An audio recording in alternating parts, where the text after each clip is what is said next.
నిషేధిత గుట్కా పాన్ మసాలాలను అమ్ముతున్న ముఠాను అరెస్ట్ చేశారు నల్గొండ జిల్లా పోలీసులు. నిందితుల్లో సరఫరాదారులు కూడా ఉన్నారు.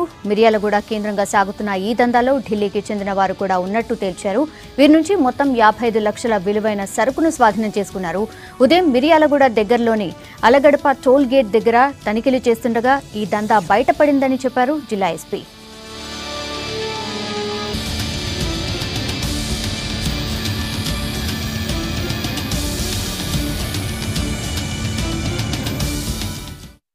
చేస్తున్న క్రమంలో ఇక్కడ నల్గొండ జిల్లా మిర్యాలగూడ దగ్గర ఉన్నటువంటి ఆలుగడప టోల్ గేట్ దగ్గర అక్కడ ఒకళ్ళని ఇంటర్సెప్ట్ చేసినప్పుడు వాళ్ళ దగ్గర దొరికిన గుట్కా సమాచారంతో ఫర్దర్గా ఇతర లీడ్స్ని పట్టుకొని హైదరాబాద్లో వచ్చేసి ప్రధానంగా రాజేంద్రనగర్ ఏరియాలో ఉన్నటువంటి కాటేదాన్ ప్రాంతంలో అక్కడ గుట్కా గోడౌన్స్ని అక్కడ డంప్ చేసిన గోడౌన్స్లో గుట్కాని పెద్ద ఎత్తున కూడా రికవర్ చేయడం జరిగింది.